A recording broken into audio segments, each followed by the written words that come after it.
What's going on, everybody? It's Bud. Hope I found you doing well today, and welcome back to some more Monster Hunter Wilds. We're taking a hunting horn to AT Arkveld this time. Let me show you the set.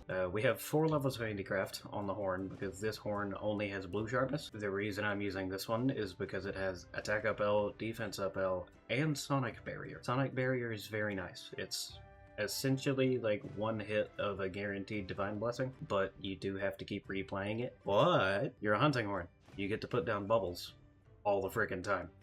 Each bubble allows you to load 3 notes into it. Now you have a song you can load with a bubble every time. Other than that, here is the list of skills. Now, what are you doing, Bud? Wex, Max Might, Burst 4? What are we doing? Listen, this is what happens when you try to make a not meta build. I threw the 2 ebony pieces on because they have earplugs on them, and the earplugs is very nice for hunting horn, because you want to be playing your songs a lot of the time, and Arkveld roars a lot, so he's going to interrupt a lot of your songs if you don't have 2 levels of earplugs on. You do only need 2 for him. There's only a few monsters in the game where you need 3, and he is not one of them. We're using 2 pieces of laggy for just the skills and also the set bonus just for some extra affinity, and then I threw the Guardian Rathalos in for the 3-2-1 and level of Wex. That's it. Using the crafted Wex charm again, which I also only have at level 2 still. We're using Rocksteady Mantle as well. Same item loadout we used in the SNS fight guide the other day. So with all that said, let's get into it. I'm going to try this one a little bit differently. I'm going to chop through the hunt quite a bit this time, and I'm just going to go to certain moves and how I punished said move in said scenario. Because of course, you're not always going to be in the exact same position at any given moment anytime he does one move. So I'm just going to show a few to a handful of times that he did a move during the hunt, and just going to show what I did in that scenario, and just kind of give you the overall game plan for it. This is a pretty difficult matchup, because Hunting Horn is a fairly committal weapon. Your moves aren't the fastest thing in the world, and your only defensive option, at least with this horn, is rolling out of the way, which is why I have evade window and evade extender. Other than that, it's really just about positioning, which what hard fights in these games aren't about positioning. It really just comes down to that. It's positioning, it's getting the free hits when you can, and it's trying to punish a couple of moves when you can. Something I will always recommend is right before you get into the room with them, play all your buffs.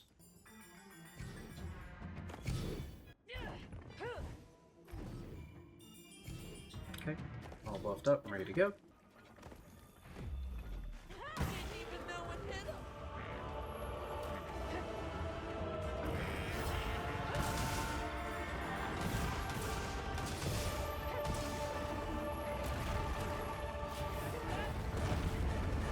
Okay, for this move he has 2 variants. He has the variant that he did here, and then he has the second one that ends in him slamming all of his chains on the ground in front of him.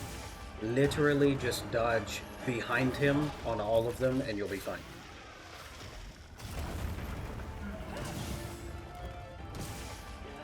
Two things here. So you can use a hilt stab after any of your inputs with Hunting Horn as a counter. It gives you a hit of armor. And secondly, he followed it up with a pin, which is, for me, is always roll left. This move is one of the biggest openings he can give you. You can pick your choice of doing a song, doing a bubble, or a lot of the times this opens up as a punish wound, as you can see right here. So you can use that to refill some of your song notes if you need to.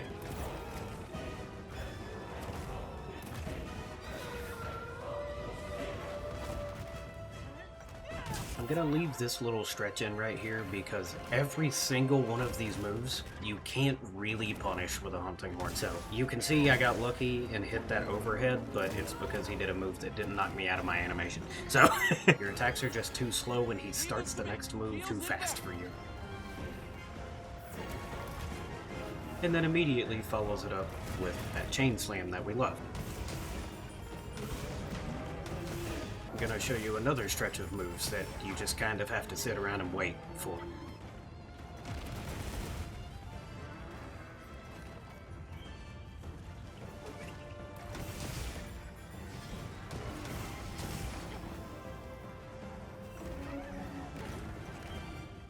Now this move right here is basically the same thing as the full chain slam in front of him. This is a good punishment though for you.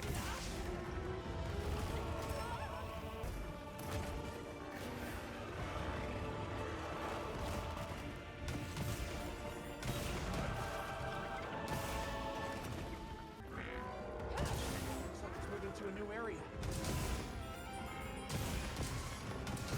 Okay, here's the triple combo again. As you can see, the first roll puts me clear out of the way of the second hit, and then I wouldn't have even gotten hit by the third one, even if he didn't hit the Great Thunderbugs, but conveniently he did, so that's a good window for me. Now, sometimes you will get lucky, and he will try to headbutt you 2, 3, 4 times in a row. Just wail on him when he does it. Just take every advantage you can of that. Sometimes you get unlucky and he does 2 and hits you, sometimes he does 4 and you get free damage.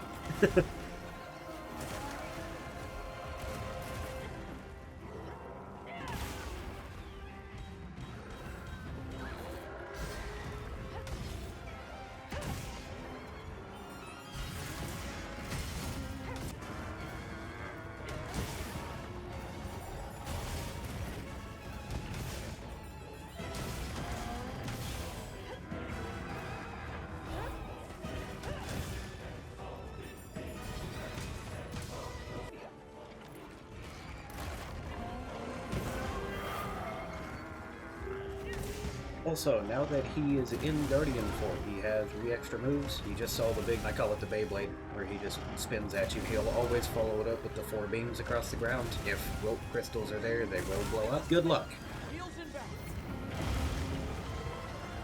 And because it's a perfectly balanced fight, no artificial difficulty spikes at all, what used to be an opening, you now have to watch for rope crystals, or else you get hit. So this is essentially the same string of moves that he did earlier. They're now just Guardianified, and you have to watch for pools of shit on the ground.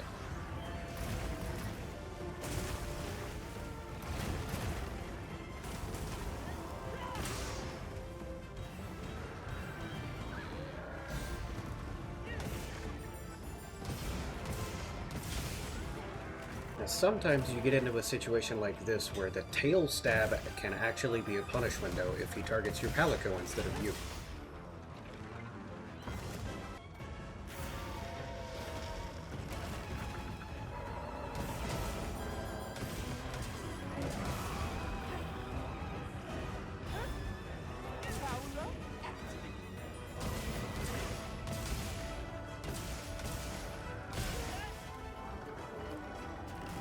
Here's Beyblade again. I tend to just roll toward him. Sometimes it works, sometimes it doesn't.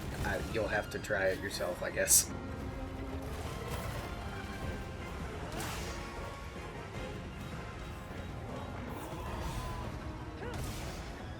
Leave this to me. Heels hit back.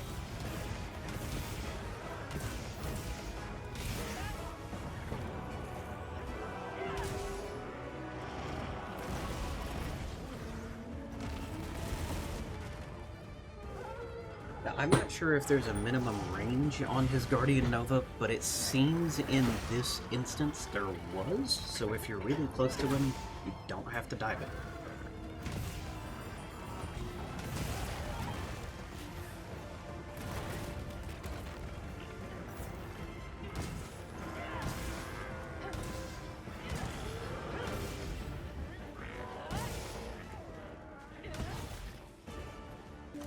Now, there is a rock in this room, but sometimes there is another monster up here, and it's kind of hard to hit him with it, and I'll leave in me failing to hit him with the rock because it's funny.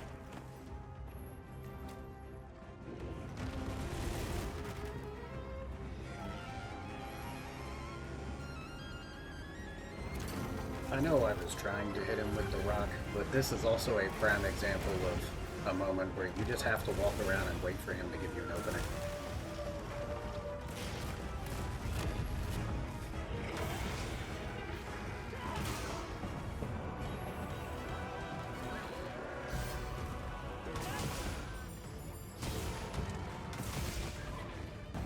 Here's the triple hit combo again. Like I've said the previous times, you just roll toward him to try to get behind him.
Okay, from here, we've only got a couple of minutes left in the hunt, and he's exhausted, so he'll be a little easier to fight, so I'll just kind of leave this part unedited, just so you can kind of grasp how I'm moving around him, how I'm trying to position myself for certain moves, and yeah.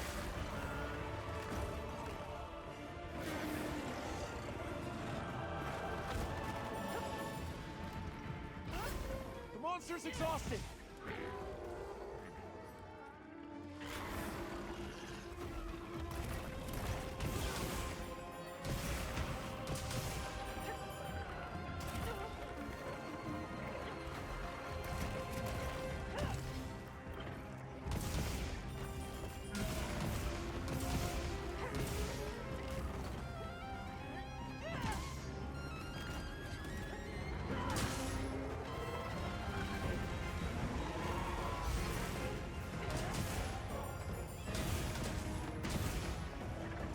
Go on the offensive.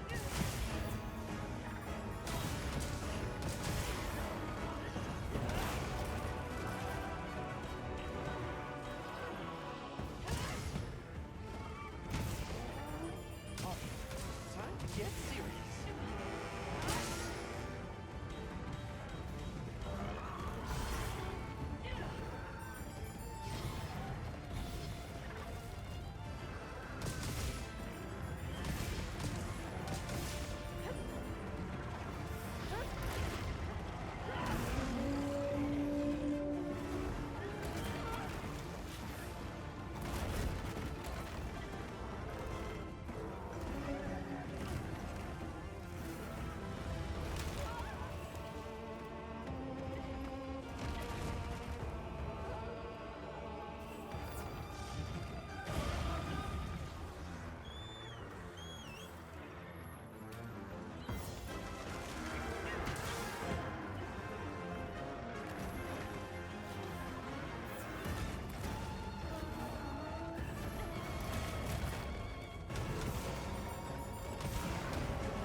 Hey yo, real quick, what was that? I have Ghillie Mantle on. Just real quick, what was that? I have Ghillie Mantle on. I still have it on, matter of fact. Chill out, man, just sit still. Jesus.